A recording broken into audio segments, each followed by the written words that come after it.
Assalamualaikum warahmatullahi wabarakatuh. Alhamdulillah wassalatu wassalamu ala Rasulillah Sayyidina Muhammad bin Abdullah wa ala alihi wa sahbihi wa man wala. Wala hawla wala quwwata illa billah. Rabbi shrah li sadri wa yassir li amri wahlul 'uqdatam min lisani yafqahu qawli. Amin. Bismillah ma syaa Allah la yasuqul khair illallah. Bismillah ma syaa Allah la yasrifus su'a illallah. Bismillah ma syaa Allah ma kana min ni'mah fa min Allah. Bismillah ma syaa Allah la haula wala quwwata illa billah. Yang sangat kami hormati dan sangat kami muliakan guru kita bersama Al-Habib Ali bin Hasan Baharun, mata'anallahu bituli hayati syarifah.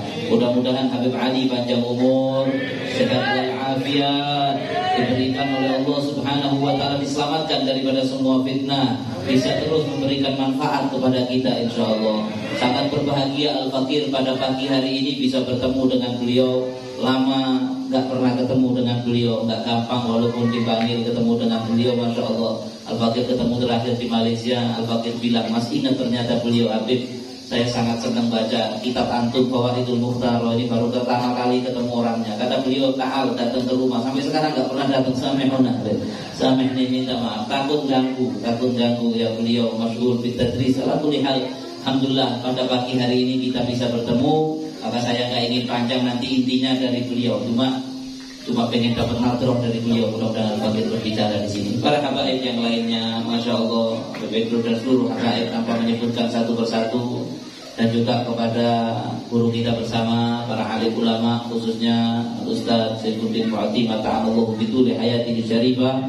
Mudah-mudahan panjang umur, sehat walafiat seluruh hadirin dan hadirat yang dimuliakan oleh Allah Subhanahu wa ta'ala. Alhamdulillah pada pagi hari yang mulia ini kita bisa diberi inayah dan taufik oleh Allah, duduk di majelis yang sangat mulia, duduk bersama sholihin, bersama orang soleh, bersama orang-orang alim, dalam rangka bersolawat juga kepada Nabi Sallallahu Alaihi Wasallam. Di syahrul sholat ala Nabi, di bulan sholawat kepada Nabi, di bulan Sya'ban, bulan diturunkannya perintah sholat, perintah sholawat. Kami teringat hadis ketika perintah sholawat itu turun. Setelah itu seorang sahabat yang bernama Sayyidina Ubay bin Ka'ab radhiyallahu ta'ala anhu bertanya kepada Nabi SAW, ya Rasulullah, terus saya sholawatannya itu berapa banyak? Kalau pengen sholawat, memperbanyak sholawat berapa banyak? Nabi mengatakan, masyikta ya Ubay, terserah kamu mau sebanyak apa. Kemudian ngomong, ya Rasulullah, gimana kalau sekiranya seperempat dari waktu kesibukan saya gunakan untuk sholawat? Kata Nabi, masih kamu silahkan wahai Ubay, fa in zidta fa huwa khairun laka. Kamu tambah lagi lebih bagus. Gimana ya Rasulullah kalau andai separuh? Terserah, kamu tambah lebih baik. Gimana kalau 75%? Thulutsai ya Rasulullah, bagaimana? Kalau sepertiga? Kata Nabi, terserah. Kalau kamu tambah lebih baik. Maka beliau mengatakan, ya Rasulullah, kalau begitu saya kepingin menggunakan sebanyaknya, semaksimal mungkin waktu kosong saya untuk memperbanyak sholawat kepadamu. Maka Nabi Shallallahu Alaihi Wasallam mengatakan, idzan yufa hammuk wa yufar dzambuk. Kata Nabi, kalau begitu maka sumpahmu semua akan diangkat oleh Allah dan dosamu diampuni oleh Allah Subhanahu wa ta'ala. Insyaallah kita jadi orang-orang yang diberi istiqamah, bisa membasahi lisan kita banyak bersolawat kepada Nabi sehingga sumpah hilang, dosa diampuni. Kalau sudah sumpah hilang, dosa diampuni, ini berarti sa'adatul dunia wal akhirah. Karena yang gak senang di dunia sumpah, yang gak sengsara di akhirat dosa. Sebenarnya dosa ini juga sebab musabab sumpah. Maka kalau dua ini hilang, bahagia. Mudah-mudahan kita jadi orang yang bahagia dunia. Terakhir juga ini saya mengingatkan diri saya pribadi dan juga antum semuanya. Sebentar lagi kita akan menemui malam nisfu Sya'ban. Masya Allah, semua ini banyak yang kami baca dari kitab-kitab beliau ini. Masya Allah ya, dari Fawaid, khususnya Fawaidul Mukhtar, daripada nasihat-nasihat guru beliau adalah Al-Habib Zaid bin Ibrahim bin Smith yang beliau kumpulkan. Masih ingat juga ada di situ tentang malam nisfu Sya'ban. Di antaranya kalau tidak salah itu ada kalamnya Syekh Abdul Qadir Al-Jailani rahimahullahu taala, bahwasanya ma min lailatin ba'da lailatul qadr a'dham min lailatin nisfi min Sya'ban. Tidak ada satu malam setelah malam Lailatul Qadar yang lebih mulia daripada malam nisfu Sya'ban. Jadi ibarat setahun itu malam paling istimewa ranking 1 Lailatul Qadar, ranking 2 nisfu Sya'ban. Luar biasa. Kita tahu juga ada hadis yang diriwayatkan oleh Imam Ibnu Majah dari Sayyidina Ali bin Abi Thalib radhiyallahu taala anhu. Kata Nabi sallallahu alaihi wasallam, "Idza kana lailatul nisfi min Sya'ban, faqumu lailaha wa sumu naharaha." Kalau sudah malam nisfu Sya'ban, maka bangunlah kalian tahajud di waktu malam. Ayo, sing biasanya jarang tahajud. Kayak saya ini mungkin. Sing biasanya pati istiqomah tahajud malam nisfu Sya'ban, beberapa hari lagi kita niatkan tahajud. Kemudian besoknya siangnya kita puasa sunnah. Sing biasanya jarang ngarang-ngarang poso sunnah Senin Kamis, jarang nemennya. Ramadan tok, alhamdulillah tidak apa-apa daripada Ramadan mokal-mokel. Ramadan mokal-mokel mudah-mudahan apa terserah doanya. Anak tulis halus kambois 14 kayak orang arek Ramadan mokal-mokel. Dan jarang puasa sunnah nisfu Sya'ban, ayo kita puasa. Kata Nabi, karena Allah dalam hadis tersebut, Allah itu turun ke langit dunia pada malam nisfu Sya'ban, bukan zatnya, perhatiannya. Kemudian Allah akan membagikan offer, membagikan tawaran. Kata Allah, alamin mustaghfirin wa aghfirullah. Siapa? Ayo malam ini yang mau minta ampun, yang merasa duit dosa. Ada yang merasa punya dosa? Yang merasa banyak dosa, ayo malam ini minta sama saya ampunan, tak ampuni. Yang kepingin rezeki, tak kasih rezeki. Alamin mubtalan wa afiyah. Siapa yang merasa punya masalah, kena musibah, sakit dan lain sebagainya, saya kasih afiat. Ala wa kaza wa kaza. Demikianlah begitu terus salah maksudnya. Ya siapa yang mau minta ini, siapa yang mau minta ini, sampai ila tulubil fajr, sampai terbitnya matahari, doa mustajab. Jadi jangan sampai malam itu kita tidak memperbanyak doa. Jangan kita tidak memperbanyak doa. Dan termasuk di kalamnya Imam Syafi'i, khamsul layalin la yuradu bihinna da'wah, dan 5 malam yang doa tidak ditolak di situ, di antaranya Lailatul Nisfi min Sya'ban. Saya mengingatkan diri saya menutup ini dan juga para hadirin, kita juga selalu tahu krungu ini cuma di Illinois. Kita tahu bahwa di antara orang semuanya dapat ampunan di malam nisfu Sya'ban. Bahkan ada hadis juga yang bilang nanti yang dapat ampunan di malam nisfu Sya'ban itu banyaknya seperti jumlah keada sya'ar ghanami kalbin, kata Nabi, sebanyak bulu kambingnya Qabila Bani Kalb. Ada satu keluarga di Timur Tengah sana yang kambingnya paling banyak, namanya keluarga Bani Kalb, yang mana kambingnya mungkin puluhan ribu bahkan lebih. Kata Nabi, malam nisfu Sya'ban yang diampuni, semua diampuni, banyaknya seperti bulunya kambing loh. Kita aja yang manusia rambutnya cuma di kepala, suruh ngitung capek. Bayangkan ini kambing dari kepala sampai kaki semuanya bulu. Kalau kambingnya puluhan ribu, berapa banyak? Semua Allah sangat banyak. Yang biasanya repot, ada sih begundal ngecip. Biasanya yang mati oleh ampunan gak gampang, malam nisfu Sya'ban. Ayo kesempatan tobat ngecip, mosok turun tobat-tobatnya. Ya, berhenti. Ala kuliah sing arek nakal-nakal malam nisfu Sya'ban minta ampunan, insyaallah diampuni. Jadi biasanya dapat ampunan agak tidak semudah itu, mudah di malam nisfu Sya'ban. Tapi ada hadis riwayat yang berbeda-beda bahwa ada orang-orang yang diharamkan oleh Allah mendapatkan ampunan walaupun malam nisfu Sya'ban. Dan ini juga walaupun malam Lailatul Qadar, walaupun malam istimewa apapun, orang-orang yang tetap dengan hal ini kita tahu mereka terhalang dari ampunan Allah. Kalau bahasa anak sekarang, lihatnya diampuni, dia di-skip sama Allah. Terus skip. Kayak iklannya YouTube itu. Kita lihat kelamaan di-skip. Ya.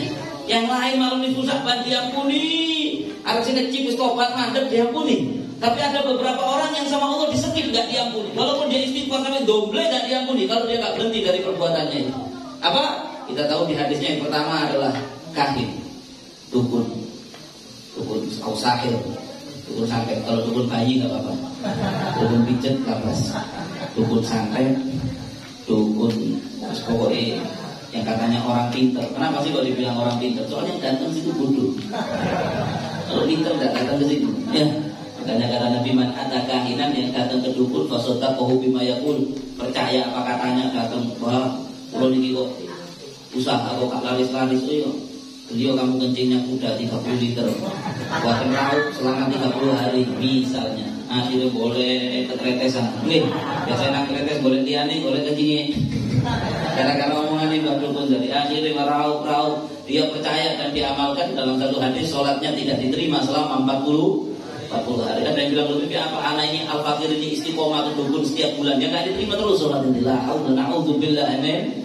Kalau itu yang datang, gimana lagi orang yang melakukan praktek itu? Maka orang yang jadi kahin ini, walaupun malam nisfu Sya'ban yang lain diampuni, dia diskip. Ya. Yang kedua musyahin, singkat-singkat saja musyahin. Ini yang bahaya ini. Mudah-mudahan kita semua dijauhkan oleh Allah. Orang yang kana bainahu wa baina akhihi syahna, orang yang dendam-dendaman, pertengkaran, tidak saling tegur sapa. Apa kalau bahasa Pandanya itu? Satu, tahu satu. Untuk lama di malam itu tadi ya. Kakwahu satu sama lain. Ketahuilah kakwahu itu usulnya tahun 90-an. 2022 wis ka usum kakwahu gak? Wis ka usum. Ya wis zamane maksiat iki kok maksiat kakwahu barang la haula wala quwata illa billah. Wis ka usum. Maka dari itu jangan sampai mendekati malam nisfu Sya'ban kita masih ada orang yang sama kita masih kakwahu. Pulang dari sini direnungi. Ya Allah, ada enggak ya? Saya masih punya musuh enggak yang enggak wawu sama saya, yang enggak tegur sapa sama saya. Kalau ada ya sudah, datang minta maaf. Datang minta maaf. Jadi bawa pengumuman walaupun isinya rengginang enggak apa-apa. Lapas ya, datang ke situ minta maaf. Jangan sampai mengatakan waduh Beb, kalau al-fakir ke sana minta maaf. I'm sorry. Oh dia yang salah sama dulu. Kapan salahnya? Kira-kira 12 tahun yang lalu. Kaget sampai sekarang. Karena bila isa minni dzuhikdin, tidak termasuk tak akoni golonganku yang istimewa, orang-orang yang suka menyimpan dendam. Ini sakelo-kelo ya Allah. Masalah sarung diinjak 10 tahun yang lalu gak sepuro-sepuro sampai saat ini. Sarungnya bolong kabeh. Ya, la haula wala quwata. Kata Nabi, umatnya Nabi yang diakoni yang hatinya besar, mudah maafkan kesalahannya orang. Biasa, namanya hidup di dunia kadang-kadang digarai orang, kadang-kadang garai orang. Ya, kalau sampai nggak mau digarai orang, uripo malaikat.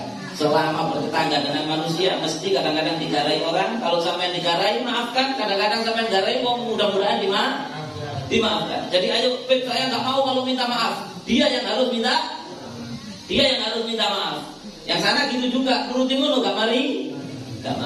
Kenapa kok orang yang berdendam-dendaman ini disekip tidak dapat ampunan di malam nisfu Sya'ban? Karena dalam hadis qudsi dikatakan waktu Allah menciptakan ikatan dari silaturahmi, Allah berfirman, "Amatarwayna ya rahim an asil man wasolaki wa aqta man qata'aki."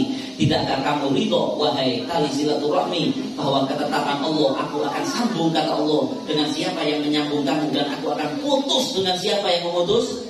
Jadi Allah putus hubungan sama orang yang memutus tali silaturahmi. Waliyadzubillah min dzalik. Jadi walaupun kita nggak salah, besok dulu gengsi, wis gak usum. Ya, kita datang dulu nggak apa-apa, nggak salah minta maaf. Itu malah laisa wasil bil mukafi walakin al-wasil alladzi idza quti'at rahimu wa salaha. Itu orang yang istimewa. Walaupun kita nggak salah, kita yang datang minta maaf. Satu dikit lagi ada hadis, kata Nabi, hadis sahih riwayat dari Imam Muslim, kata Nabi, innal jannatu yaumal itsnain wa yaumal khamis. Surga itu dibuka setiap Senin dan Kamis. Jadi kalau Senin itu ada anak-anak yang sudah dihukum di neraka, yang ngecip atau tobat sampai mati, akhirnya berneraka. Ketika dihukum di neraka, masa hukumannya sudah habis, itu diangkat, dimandikan, dimasukkan surga. Nanti Kamis ada bukaan lagi. Kamis yang sering nangkuk, tes, zina, tak tobat sampai mati, ya diadab. Nanti kalau masa adabnya sudah habis, diangkat, dimasukkan surga. Senin Kamis mesti ada angkatan jabutan ini Senin Kamis. Ya. Sampai dalam hadis itu dikatakan kecuali sih nggak diangkat-angkat itu rojulan kan bainahu wa baina akhihi sya'na. Dua orang yang nggak diangkat-angkat karena dulu dia dan saudaranya sama Muslim gak wawu sampai mati nggak damai-damai. Maka dikatakan kepada dua orang itu, amdiru hadaini hatta yastaliha. Yang dua ini jangan diangkat sampai damai di neraka. Masalahnya mau damai di neraka itu susah. Ini nggak tahu ini kok Ma'man al-Fakir sendiri bilang, boleh alamatnya nggak ada, nomornya nggak ada. Kalau tanya sama orang, ya Pak, sama kenal sama musuhku namanya ini, jawab di sebelah, denu. Campur di asyik di rokok, campur pakai mau barat-barat. Ya. Maka dari itu jangan sampai dendam ini dibawa sampai mati. Kemudian mudminul khamr, orang yang tidak dapat ampunan pada malam nisfu Sya'ban adalah pecandu minuman keras. Insya Allah di sini tidak ada. Ya.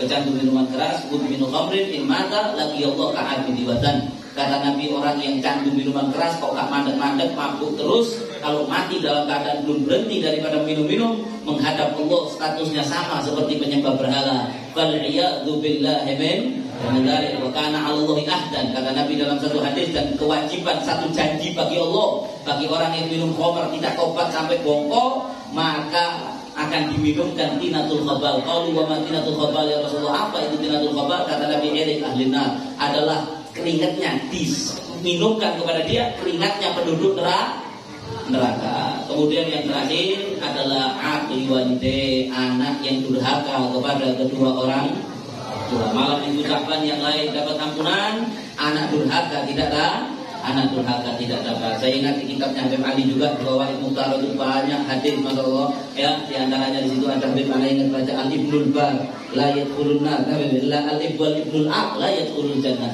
Dikatakan anak bakti nang wong tuane gak akan masuk neraka, dan anak yang durhaka kepada orang tuanya tidak akan masuk surga. Terputus. Yang dikatakan man mata di kitabnya beliau ini juga Al-Baqir baca, orangnya di sini nih. Man mata wa waradin, barang siapa yang mati dalam keadaan kedua orang tuanya ridho, lam yakun bainahu wa bainal anbiya fil jannah illa darajah. Di surga dia sama para nabi hanya beda satu derajat. Barang siapa yang mati dalam keadaan durhaka kepada kedua orang tuanya, lam yakun bainahu wa bainal iblis fin nari illa darajah. Tempatnya di neraka dengan iblis hanya satu derajat. Di kitabnya beliau juga saya ingat ada hadis bahwa kullu dzunub yaghfirullahu minha ma yasha illa hubul walidain. Semua dosa itu Allah gampang nyepuro kalau disebut, kalau dikehendaki Allah, kecuali durhaka kepada orang tua. Fa innahu yu'ajjiluhu li sahibihi fil hayati qabla al-mamat, itu akan dicepatkan adabnya oleh Allah.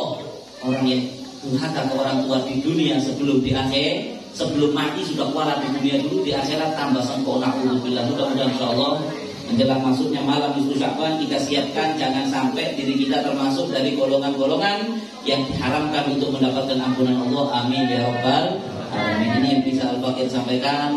Ada kekurangan, mohon maaf. Ternyata 14 terlalu panjang sama ini Habib, minta maaf yang sebesar-besarnya. Intinya kita mudah-mudahan Habib tidak dibatasi waktu, kita pengen dengar yang lama dari Habib Ali biar kita dapat manfaat dari beliau. Wassalamualaikum warahmatullahi wabarakatuh.